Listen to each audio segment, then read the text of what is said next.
I'm Jonnita Stanton. We have Reginald Perryman, Kashka Williams. We are TSARE. This is the There's Something About Real Estate podcast where we talk all things real estate. And we have special guest, Ashley Hamilton. That's how you know when I forget the last name, when it's like a big pause. She always forgets last names. But hey. Hey, Hamilton like the $10 bill, or the play. Now I got to switch it up. Oh, yeah. Because Hamilton is on the $10 bill, but not with the play. So that's how I always tell people.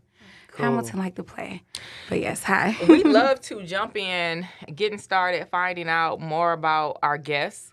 But I want to switch it up from like whatever your story has been, like, you know, as you're doing like the podcast, to like who you are now, what you're doing now. And, you know, like what your focus is, because you just were telling us behind the scenes, like about your kids and things. Yeah, absolutely. So just please forgive me. I tend to be long-winded, so feel free to interrupt at any time. But yeah, so basically where I'm at now is I recently discovered Instagram, right? So where have I been the last 10 or 15 years? And I realized that there is hundreds and millions of people that need information about real estate, right? But there's millions of women that need to see people like myself doing this, right? So before, I've always been like the person that just did the right thing when nobody was looking, flew under the radar. But the amount of messages I get on a daily with people just saying, hey, thank you just for being, you know, African-American single mother. I know I can do it now just because I see you. So that's truly has changed my whole mission and the trajectory of where I'm going. Always before, my kids have been number one, the foundation. So that's always been there, and I'm still doing that, doing even more with my kids. But I also adapted, I feel like it's my duty now, whether paid or for free, to educate as many minorities as possible on financial freedoms, because just seeing that there's a big gap. And as I become more successful, I'm starting to get hacks and plays and tax savings and all this that nobody ever taught me, my mom, my grandma, or anybody in my family. So I'm going to be the big mouth person, unfortunately, to tell every single body I can, whether it's on a free, on live, whatever, whether they pay me or not. But that's where I'm at now. So my goal is education and financial freedom through multiple avenues. So live webinars, free podcasts, interviews, and things like that. So let me say this, because me and Kashka talk a lot about we're more into doing the work. I do a little bit more social media than you, right?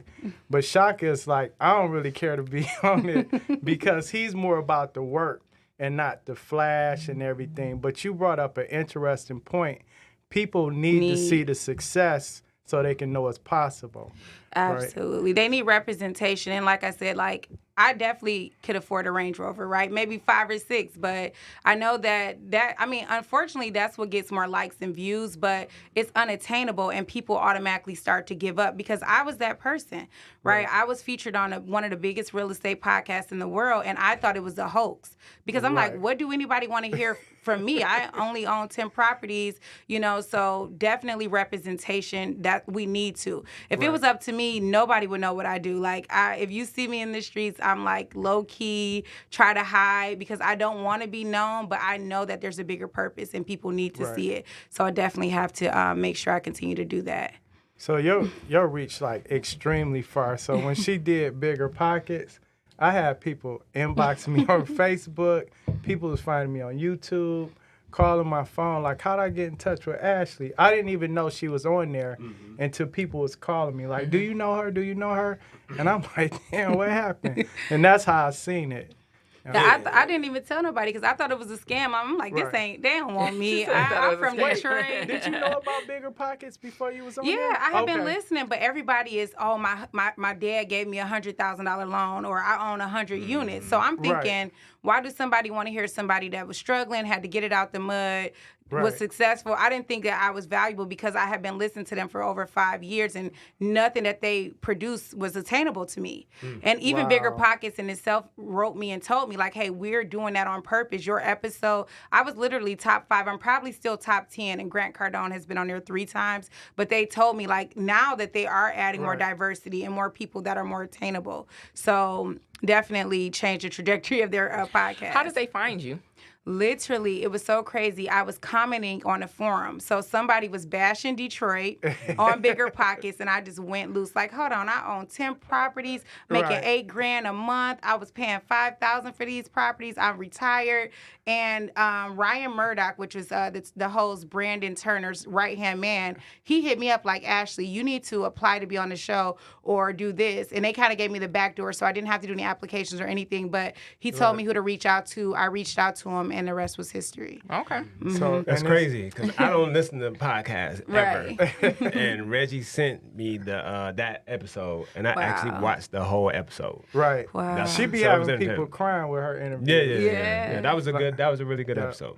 So Thank and you. it's funny because David Green that wrote BRRR, he's actually a realtor, KW agent, and I heard him speak at a conference, and he said something, and one of his comments was like, "But except Detroit."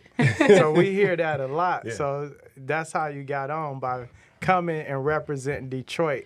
Absolutely. In a way. Right. And then the funny thing about it is Brandon just bought the mobile home in Warren that Eminem filmed in. Yeah. And that was the one that I was trying to sell him. But I reached out to them multiple times. They're like, we not trying to sell. Obviously, they must have had a good sales pitch and stuff. Right. But so he invests. I mean, obviously, it's not Detroit, but Warren is just Detroit, especially 8 Mile Warren, Yeah. right? So, yeah, they are in Detroit whether they like it or not. But Brandon always knew. He always knew that Detroit was it. Cool.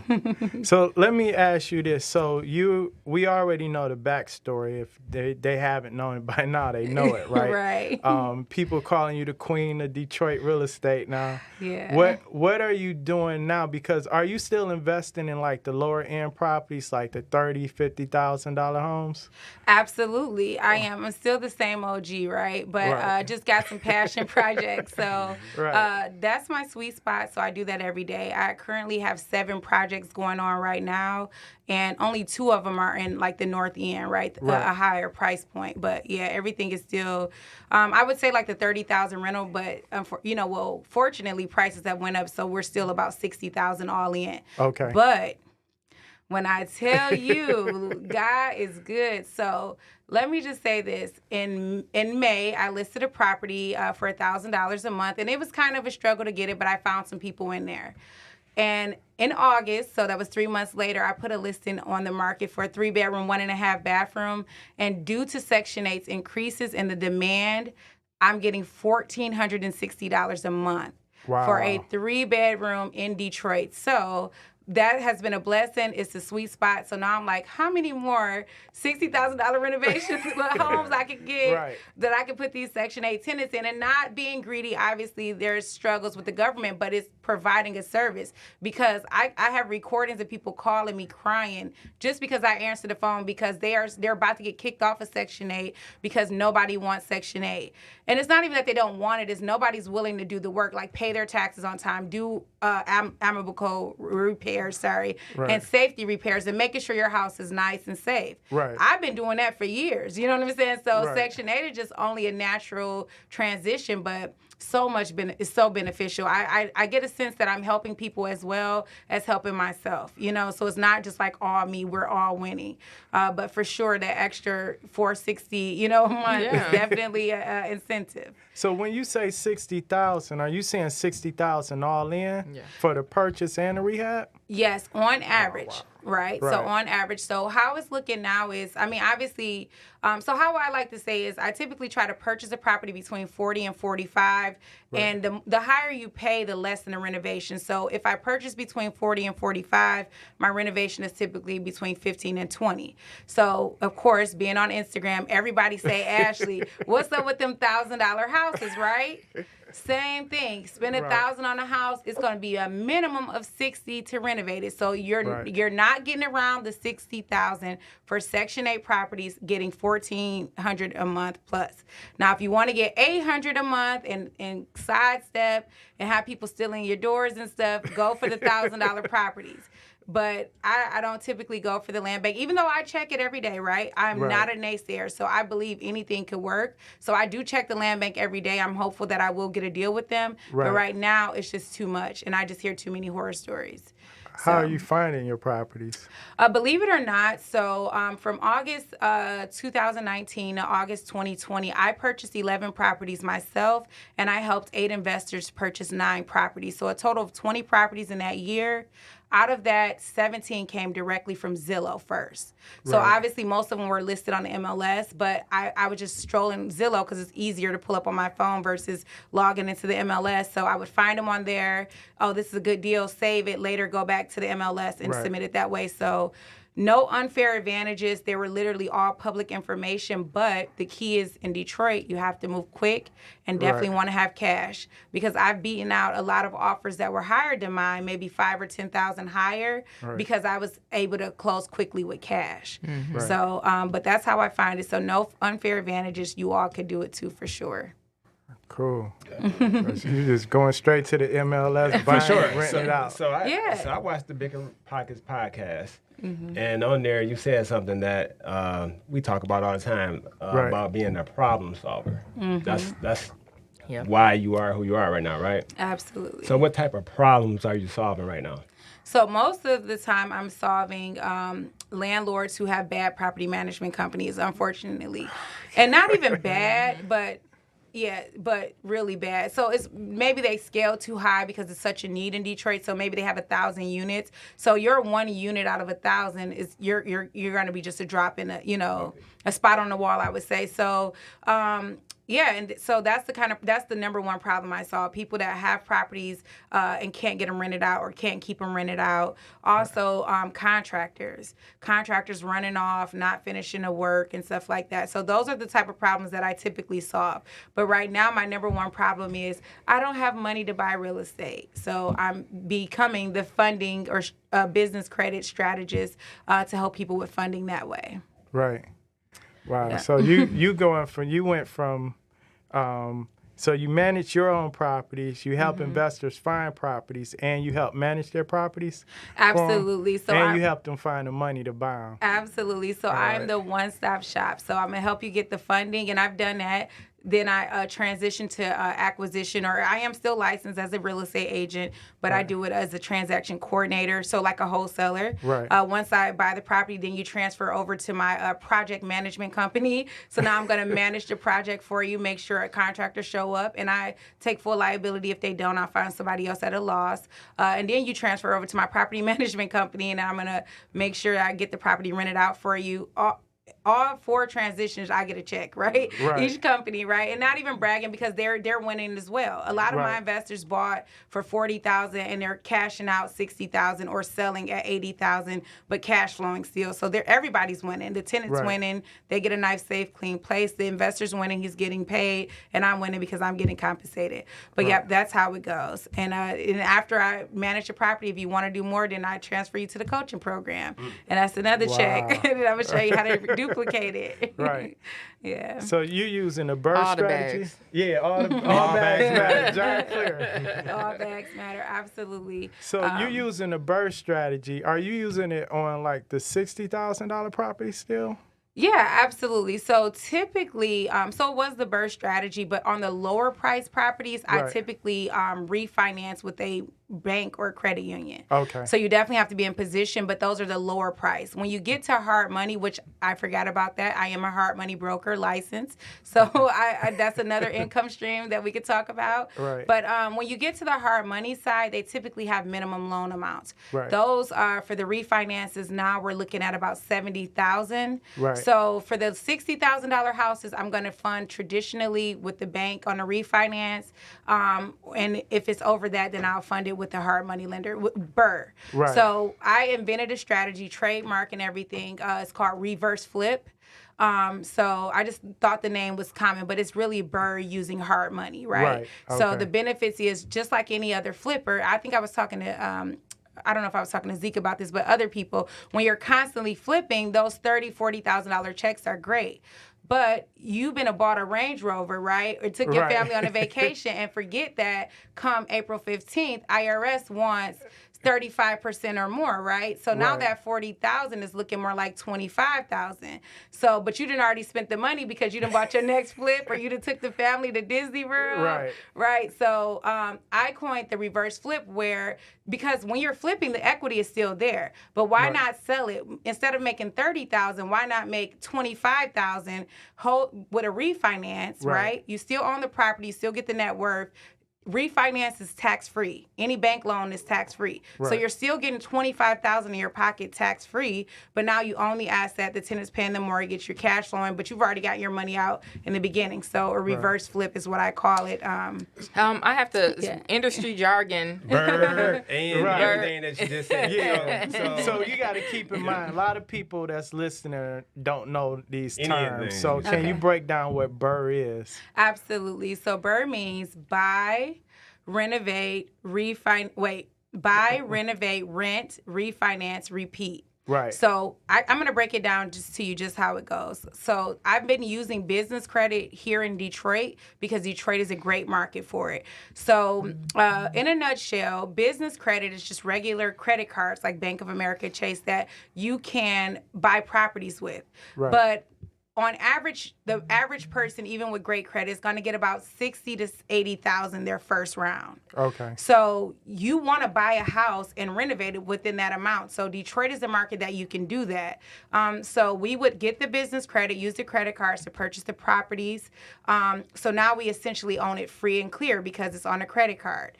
Now we have 6 months or less to, get the property renovated and rent it out.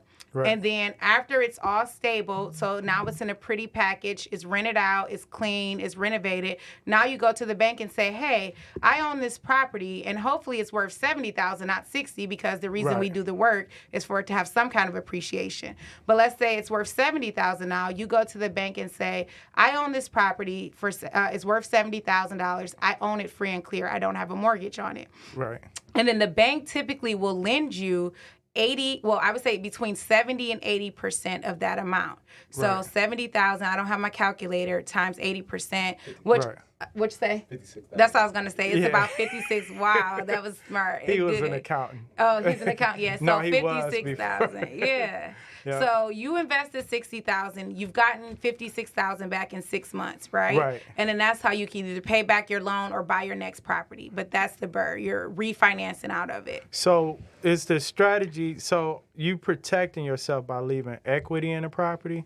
Because if the market has a downturn, you still got some cushion there. Is that the strategy? Yeah, absolutely. Okay. But not only that, so like he said, 56,000 is your loan amount now. Right. So on average, that's going to cost you about $250 a month. Right. Now, mind you, your tenant is paying $1,000 to $1,400. Right. So you have so much room in there to pay that off, even if the market crashed.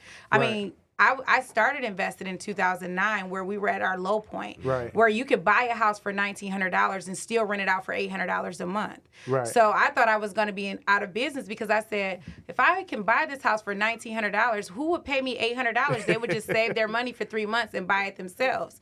But unfortunately, people don't do that. So I was lucky. So when I started, what I could say is I've been through recessions, I've been through COVID, and one thing that has never changed is the rent amount. And as we can see now with COVID, the rent has increased drastically. Right. So that is one thing that's never going to probably change, the rents.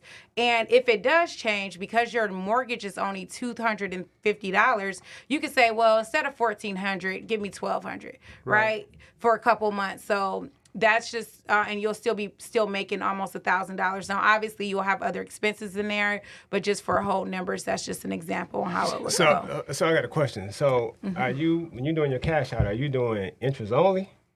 No, so that's typically with hard money. So my cash outs, I got back in 2019, so I'm at like a 4.75 interest rate. But so it's escrowed. So the mortgage, the taxes, and insurance all come together. So on average, about a $40,000 loan, I'm paying about $500 a month. P&I.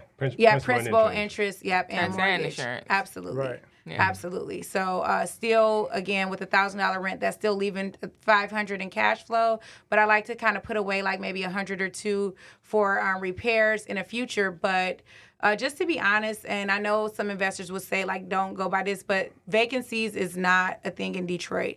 If you list a market house now, I'm going to get 200 calls within an hour. There's a shortage of housing. So not saying like, I would never have a vacancy over 30 days, right? Because the demand is there. But also, because we are buying these properties and fixing them up, we're also making sure that we do repairs that are going to be durable and stand the test of time so that we're not having expenses.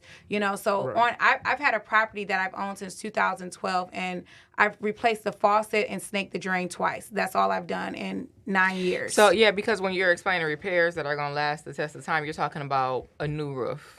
New furnace, if needed, new water tank, that kind of thing. But you're even talking about the quality of like your cabinets. Instead of putting in those cheap rental property grade cabinets, you're putting in better quality so that you'll have less maintenance over the time. You don't have all the replacement costs. Yep, absolutely, right. absolutely. Okay. That's exactly right. Right. I seen some of your properties that you're renting, they look like flips. Yeah. And I'm like, she put all of that over there on 8 Mile and Hoover. Yeah, and the thing is, though, just setting yourself apart. So it may look expensive, but when you're doing volume, it really boils down to maybe like $5,000 more that I would spend. And I'm spending $5,000 more, but I'm able to charge $250 more than what the neighborhood supports.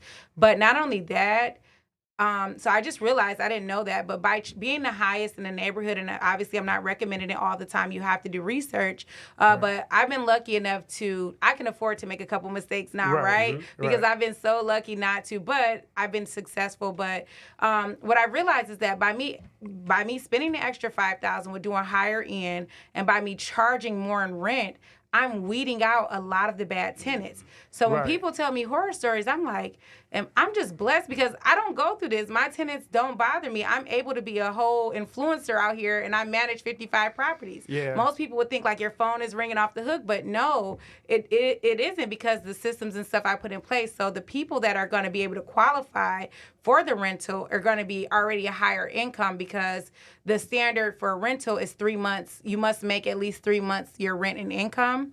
So if I'm renting a house out for $1,400, this individual needs to make $4,200, right? Listen, and I love math, but I just want to leave it to you. So $4,200 a month.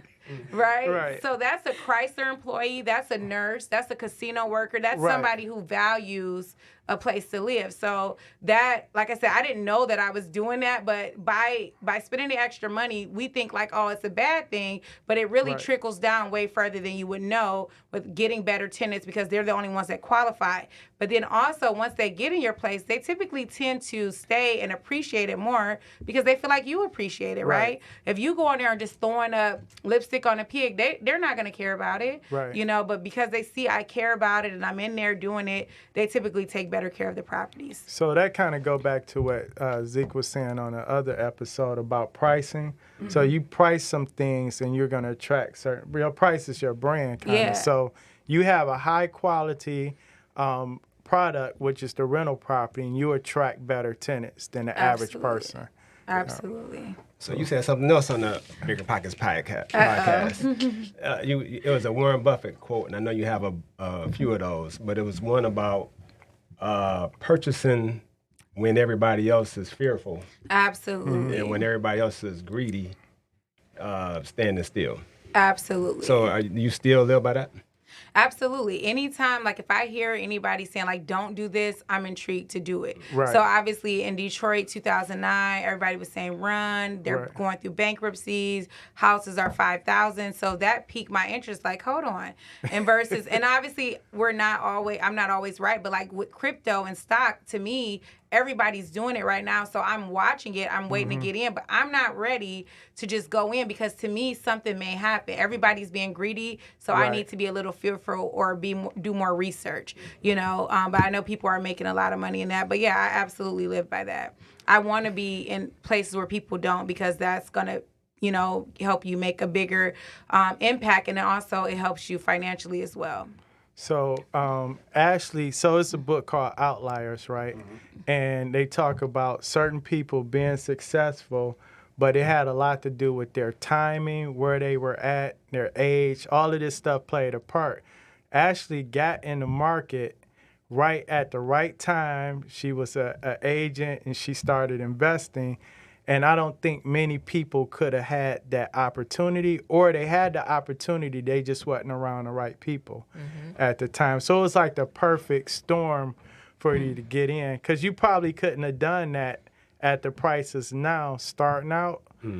Because the homes back then were 2,000 and 3,000 in some of these properties. Absolutely. So they were about 5,000 all in. So the difference is, though, so I don't want to say I could not have. I could have. I would have needed more knowledge, and people could still do it now. So the thing is, it was a gift and a curse, right? So properties were 5,000, 10,000, but you couldn't get a loan for anything, right? So if you're in a market that's more expensive, like I know somebody that bought a $400,000 house with no job for $20,000 because they knew that the value was there, was in California. So you can pretty much get a loan real easy when the values are there. But since we couldn't get a loan, I had to use cash. But now, like I break it down all the time, you can buy a $300,000 house for $15,000. Obviously, you would need a mortgage. It wouldn't be all in, but it's still possible to do it. But you have the benefits of getting loans and stuff like that. So while I was able to save up cash, that took a lot of discipline where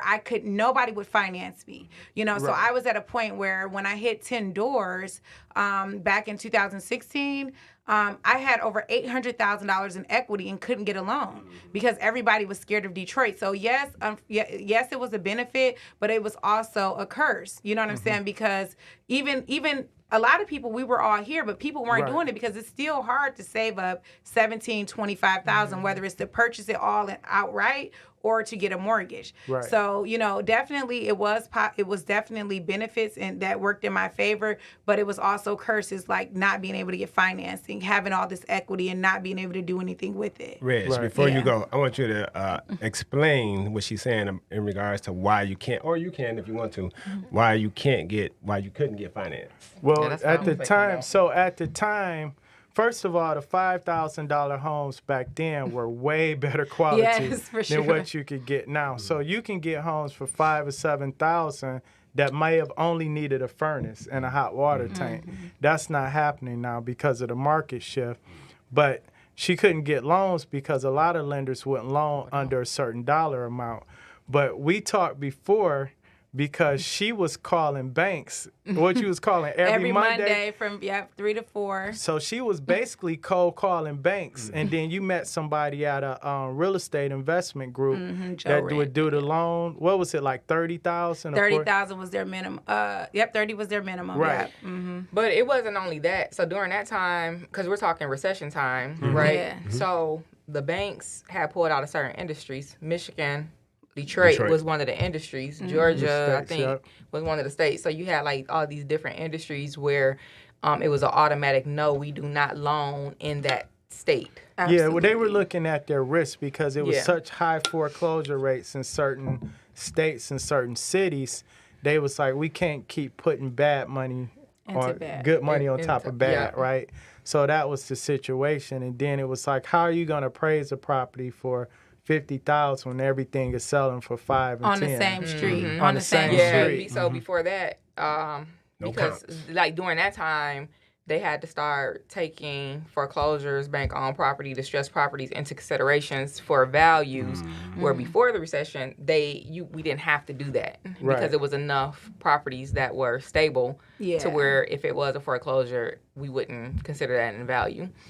So the laws definitely changed with Dodd-Frank and stuff like that because the reason we got into this debacle or because people were lending for people that weren't qualified. So with the new laws that were in place and the ARVs or the values are not there, that was essentially why we couldn't. Predatory lending. Now, if you want to make somebody cry, so Ashley, we were talking, she was telling, when we did the interview before, she was telling everybody how she was like the first first person in your family, between your mother and grandmother, the first to even own a house. Then she came back. You brought your mother a house, was I it? bought my mom her first house. Yep. Yeah, so you talking about changing like generational.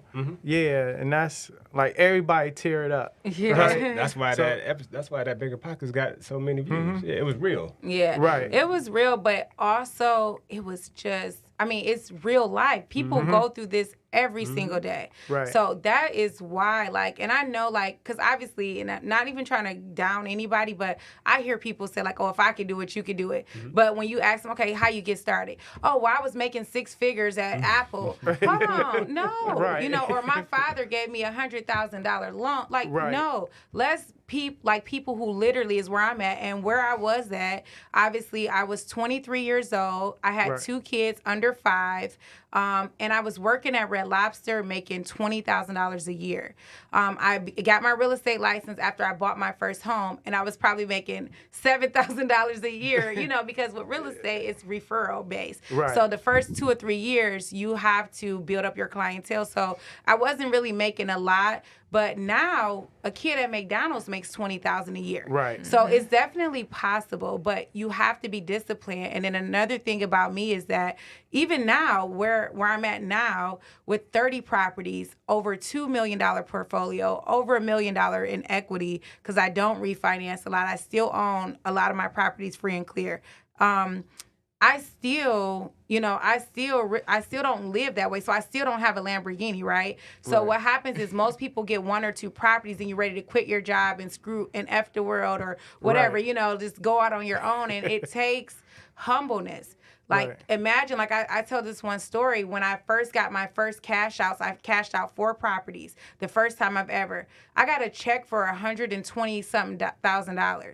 And I still went to work and deposited that check at work to go make $20 an hour as a teller. I was the lowest of the totem pole. And but when I went there, I was everything. Everybody remembered me. I did my job. I never asked questions. I never talked back. And I was making more than my boss's boss's boss. So, you know what I'm saying? The market leader, I was making more than them in real estate, but I still would go. But when I went, it wasn't an arrogant sense about me, right? My goal was to just lay under the radar. But then once I hit, you know, multi-million, then I'm going to crack y'all heads for real. But the thing about me is I ain't going to crack your heads and go. I'm going to crack your heads and every year keep cracking your heads. So I ain't at that point yet. And like I said, listen to me, because a lot of you all may have $100,000 and be ready to quit. I got over $1 million in equity, $2 million portfolio, and I still don't have a Range Rover. I don't even have the newest iPhone, right? It's about sacrifice. So we think that as a community, I would say we feel like those things presents wealth. Yeah. The crazy thing about it is, if you start a business, you get financial educated and free. Now, I literally have a $5,000 order at Apple. I'm about to get 2 13s, a MacBook for my kids, and it's all a tax write-off. So I'm not going to pay that $5,000 bill. Is going on a credit card. The receipt is going to my CPA, and I will pay. It's actually going to save me taxes. Right. So there's a way to live that lifestyle, but don't do it when you get your first house, making $200 cash flow, right? And now you think you're about to do this. No. So you definitely can live that lifestyle, but please spend 2 years living below your mean. Don't get the new iPhone for these 2 years. Don't get the newest lace front. You know, just for 2 years. I promise you that 2 years of sacrifice will change the trajectory of your life, and you will be getting paid to, like I said, I'm essentially buying all this stuff to save on taxes, right? So I'm benefiting from having the latest iPhone. Yeah, you're at a point to where you have to spend money. It's either do I pay Uncle Sam, which I don't mind paying. Well, first I thought I don't mind paying taxes. My tax return is what got me started, right? But then I realized, unfortunately, why I love my country, the government doesn't know exactly what to do with the money. So I'd rather create more things, and I create safer housing or affordable housing. And I think the money is being better spent with me and my business. You know, I like what you said about spend the 2 years and live below your means. You explained it very well. But we do have a lot of people, so not even just like, oh, I'm going to go out here and buy real estate and then make money. But what about like the mothers who just don't have it, but they could potentially have it if they spent 24 months getting some licensing, getting some education, some mentorships so that they can excel. But, we rather live check to check, go get the job, make less than $40,000 a year and spend, to where we can't pay our rent or we can't, our bank accounts are overdrawn. We don't have cars. Repo, yeah. Yeah, Right. like all those things. I want to respond to that because I watched her podcast, right? Right. So when the first issue that you saw in your life was rent. Yeah. You know what I mean? Rent. So, That I had to tackle it. yes. So she like, that's most people's biggest expense is your housing expense. Right. So then she said, how do I get rid of that expense? Right. You know what I mean? And Right. she took her money from her refund check, Yeah. Right. her tax refund check, and bought a house. Right. Absolutely. So the crazy thing is, just to piggyback off of what you were saying earlier, that my friends that make $40,000 a year, like right now, or my family members, they live better than me. Yeah. Like they're what's that spot that everybody went to? Dominican Republic, and when COVID, everybody in Mexico now. Right. Mexico, Dominican Republic, Was they wore looking out. nice, right? But they still, and again, they're living better than me, and I got all of this. But yeah, definitely. So basically, process of elimination. So if you're currently renting right now, that's your biggest expense, hands down, especially now. Right. And it's so easy to get into a property as a first-time home buyer because you have grants, you have the first-time home buyer credits and things like that. So that's always the goal. And any of my students and coaching-wise, I always tell them, let's get you a multifamily, right? And that is your living below means, right? When you're in a Right. duplex, it's not as nice as a single family, but 2 years, now you're going to be able to afford that $300,000 Right. house, and that one duplex is going to pay for that. And you said Right. something key. It's like you said, when you're coaching, you tell people this, and then the people that follow that, they typically end up successful. It's so many people that I'm sure you probably have said that to, and they're like, nah. Yeah, because they don't want to give up. They don't want to give up the club life. Yeah. And you said something too. You kind of said it, but it blew past. Yeah. But you said you own a lot of your property still free and clear, because when people hear about BRRRR, they like, oh, every house I get, I'm gonna refinance. So you look at your whole portfolio, right? And then you say, okay, I'm gonna leave some free and clear in case things don't go right. Yeah. So what I realized early on is now, while some people may choose entrepreneurship to just stop working, Right. I choose it to be lazy. No, I'm just joking. But get my it was time real. back and spend more time with my kids. Right. So quiet as kept, and I've been meeting, now that I've joined social media, I meet thousands of people that we follow, we pay, that's our mentors, that's really not so they might have 50, 100 units, but I know somebody now that has $11 million portfolio, and I make more cash flow with them with my $2 million portfolio. Right. So the cash flow is the key for me, because cash flow is the only thing that's going to help you retire. Absolutely. Versus units. So I can have 100 units and make $4,000 a month in cash flow because I've leveraged everything and BRRR'd and refinanced them all. Or I can own 30 units like myself and make $25,000, a month and be like, whatever, I don't have to work. So there's give and take. So obviously leverage is good. Using other people's money is good, but you're losing that cash flow. Right. So let's say when I coach somebody, I always say, what's your number? So of course nobody knows, but I'm making $3,000 a month at my job right now. Okay, great. You just need to replace that with $3,000 of cash flow. But guess what? Cash flow is only $300 per property. So now you need, is it 10? Okay, look, I'm looking, gotta Right, look they're at him. counting. So now you need 10. So it's gonna take you 10 properties before you can retire. Now it's looking more realistic, like, oh, I can't do this in a year or two, right? It's so crazy, like the $3,000 for retirement, but I hear it. Yeah. Because a lot of people who retire from like one of the big three, if they're on their pension. Yeah, it's not even that. Exactly. Yeah. So, and that's just put into context. So that's what made me decide not to leverage out the full portfolio, because I still want to be able to do what I want to do when I want to do it, right? So that is why, because essentially if I leveraged them all, my cash flow would be so low, I Right. wouldn't be able to pay my monthly expenses. Right. Yeah, so that's definitely why. And you kind of laughed at the be lazy, but I knew what you meant. Yeah. Because I'm a Not in mother. a negative way. Right. As well. And it's so you want to be available if you get a call from the school, Right. or if you have to do a doctor's appointment. And if you're working a traditional job, every time you take off, they're ticking against you, and now you're gonna be fired, like Zeke said, walked off the property. Right, You know what I absolutely. mean? So yeah, I definitely think that entrepreneurship and what you're explaining is a great path to financial freedom, and leaving that space where you're gonna be like tied to it, or else I don't eat, or else I don't pay my rent. Right. But not lazy, y'all. So Yeah. Right, just free. I would Yeah. say free. not That's lazy what like it the was. people that want to come out here and live her life without Right. working Without hard. putting in work. Right. Yeah. Because she Yeah. works, she still works. I Right. still work. She works so hard. She learned how to work smarter now. Absolutely. So everybody that's talking has been through the trials and tribulations, worked the 60-hour weeks and all that type of thing, so that you can now work. Reggie said he 60 hours. works 6 hours a day max. Right. You know what I'm saying? Yes, So, absolutely. The thing about, so when Ashley first started getting on Instagram, I was like, oh shit. Because I seen Ashley as a Red Lobster employee and a real estate agent, right? Yes. And then later on, she was like, okay, I'm doing property management, because that lined up with the price point, and she was doing her own property, so she started managing properties. Then she started getting into buying more properties, and then doing the BRRRR, getting more education, but all of that was work. And then I was like, damn, then she got on Instagram, then she was like, oh, she teaching courses. So when we talk about all the like fake gurus out there, Yes. I never seen their transition, right? I never seen them from day one. So it's hard for me to believe that. Testimony. But I know Ashley personally, and I seen the day one from when she bought her first house up to getting to being an agent all the way through.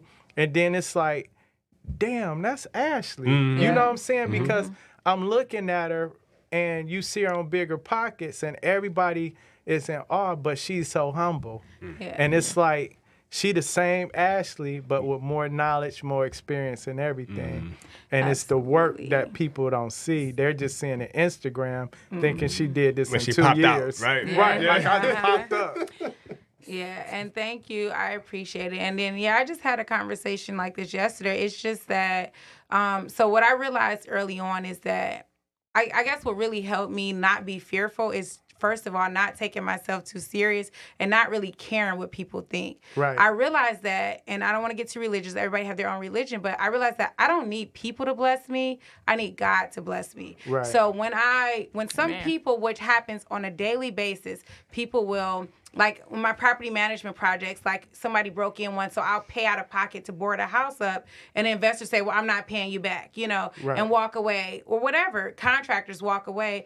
I still does not let that affect how I treat other people on a daily. Right. With people who don't even know who I am, very nice, very courteous, because you just never know what people are doing. But what I have realized is that there's nothing special about me except for the fact that I treat people well. No matter how bad my day is, no matter how much I feel like I'm here and they're there, I still treat them just like they're worth $1 million. And I feel like, again, that's a direct effect of why I'm being so blessed, because I can tell you I can lose a deal or get outbid on a deal, and I'll be crying, like about to cry, about to quit, and the next day, boom, it's a better deal, Yep. 10 times better. Yep. Absolutely. Right? And I think I was telling Reg about that. The vacant lot. Yeah, the vacant lots. Yeah, Yes. well, how many acres was that?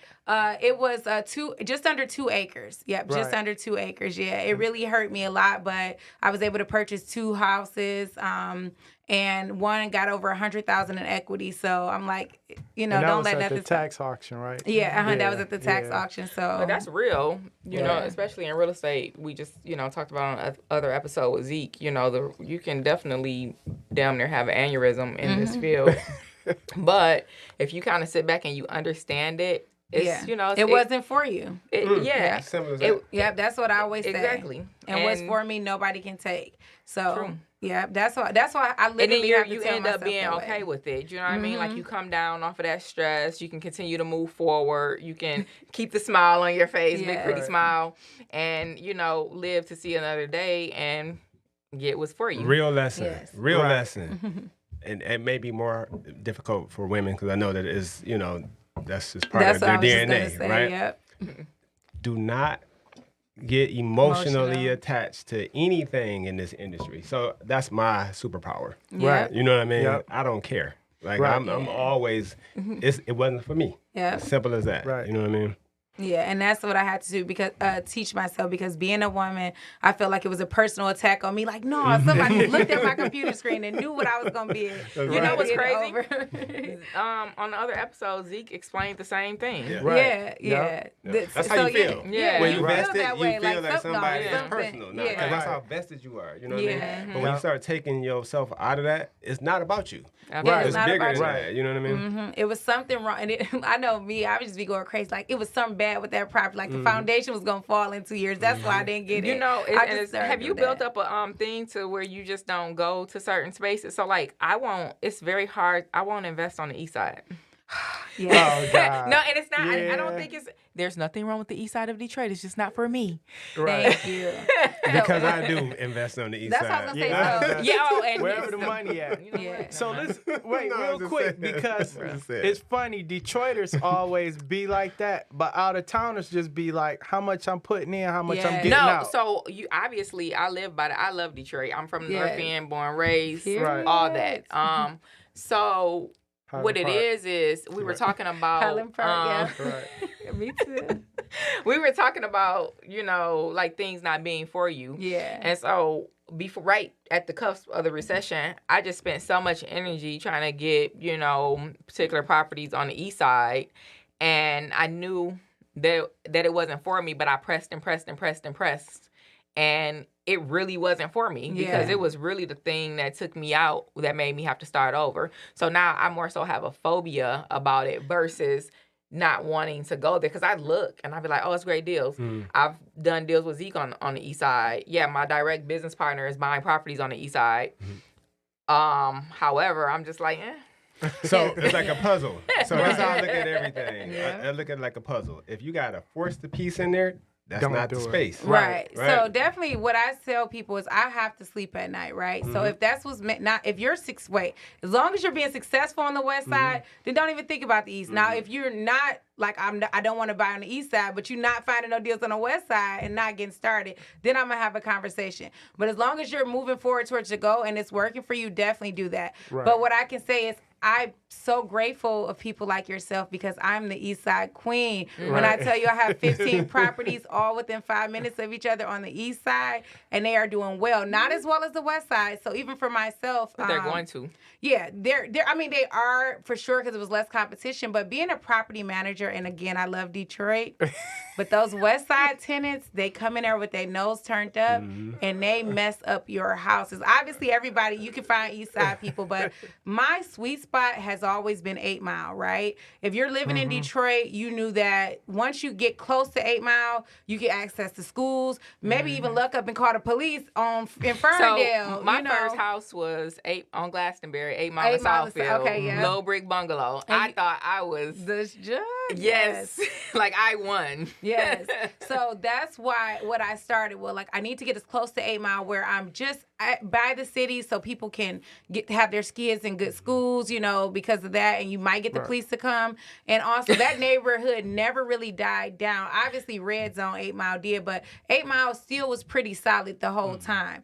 Now, had I been knowledgeable or knew, then the 48206 was the biggest appreciating zip code in Detroit, hands down, versus where the properties were at and to where they're at now. So even though my property's on close to 8 Mile, it was never really a bad neighborhood. So just like Reggie said, when I were getting those houses, I was putting a furnace, a hot water tank in, and some paint, and that was it. You know what I'm saying? So that's why I really like to stick with 8 Mile, but I am, so I never put any restrictions on anything, right? I'll buy a property from a 2-year-old with the deed as long as the numbers make sense. But when she said that, it actually made me feel like a hypocrite because Reggie, no, my whole family is from Highland Park. Right. And I refuse to, but not refuse, but I don't even look twice. Like somebody have to force me to look at a deal in Highland Park. Yeah. And I love Highland Park. The properties are big, beautiful, but I remember a couple, they cut off the water and it was a big thing, and they cut off all the lights. And so I'm like, I don't know. But one thing I can say about Highland Park, I have family members that they don't care. California, $2 million house, they're not going nowhere. Highland Park is family, it's home, it's small, it's a tight-knit community. So I love it, don't get me wrong, but and it's I just appreciating. realized, and it's right now it's about to go ham. Here's what's unique about Highland Park, right? So for her strategy, that $60,000 all in, because of the size of the homes, you can't do that anywhere and rent it out and make the type of cash flow. But for the fix and flip, it works, right? So a lot of buy and hold investors, you don't want to sink that type of money into it because it's hard to refinance them if you wanted to, right? Yeah. On some of them. And then if you stay away from like some of the historic homes and you get some of like the frame, smaller homes, then you're still putting 40 or 50,000 in there, and the value may not be there right now. People with big money can afford to do that and hold it, and it's gonna be a huge return. So but wait, before I gotta thank somebody though. And I think we probably mentioned her before in public, but I want to give her flowers, and that's Kimora Whitfield. Yes, Kimora. Because Kim, we were at Ritz. Kim sold her first house. Yeah, that's what I was gonna say too. And that's how she got into real estate. I couldn't do this without thanking Kim. Kim, that's what I was gonna say. Reggie Brokerage brokered my first property, but Kim, not only did Kim sell me the house, she also, I don't know what she saw in me because I would have never thought of it. She was like, you need to be a real estate agent. She told me where to go, and then she's like, when you do, come to us. You know what I'm saying? Took me under her wing, so for sure. I don't know what she's seen in me because I was trying to hide. You know what I'm saying? Because, and just in our community in general, like, to me, I just feel like I didn't want to look wealthy. I didn't want to look this way because then I would have too many distractions, people coming after me for money. See, it's so crazy that people in my family or just people that know me really feel like, oh, now you're just hitting the you're just hitting the target. Now you're rich now, and I'm just gonna say like I've been had money. I've been making $10,000 minimum a month since I had like 5 doors. You know what I'm saying? I've been getting it, but I let them think that but I still haven't changed. But they see like, oh, I see how much money you got. I've never spoke about that. You know what I'm saying? I've been getting it, but I've been the underdog, and I've been so humble, and I'm still okay to do that because I don't really want everybody to know. But it's just so funny that now that people see me on Instagram, when they've been knowing me my whole life, they think that I'm more wealthy now because of that. But you've been knowing that I've had 10, 15, 16 properties with no mortgage. So you had to know, you know what I'm saying? I was getting it. But again, I just was like trying not to be seen, going under the radar. And that's what you talked about. Like, we'll have family members that know us, that know what we have, but then they'll see somebody else on Instagram and be like, oh, you should listen. You be like, what? I'm right here. And then they see you on Instagram. But then she right here and she's on Instagram. Sure. Yeah. But, and now they like, oh, congratulations. I'm like, well, you congratulations. Knew me. Like, you I already had it. Right. Yeah, I've been doing this. But I had to thank Kim because agents would introduce me to people and be like, oh, my client wants to be, we all know that. My client wants to get in real estate. And I'm like, yeah, all right. But Kim was like, nah, she gonna do something. And she took off. She was just like selling a few houses, but she found her niche, which was a certain market, and she just took off from there so much that she quit really selling houses. Yeah, houses. absolutely. Reggie told me that. He said, find your niche, right? So my niche was because I was ultimately my motivation was I wanted to buy real estate and rent it out. So that's when Reggie told me, like, you need to find your niche. And that's when I found out, well, real estate, rental property. So landlords, because I'm doing it myself, I'm knowledgeable about it. Let me go ahead and start targeting landlords and let me place the tenant for them. So that's actually what I started off doing. But just quiet as kept, it was still lucrative because back then you would sell a HUD home $5,000, $10,000, even $50,000. Your commission was $1,250, right? $1,250. So I can rent out a house for $750, $800.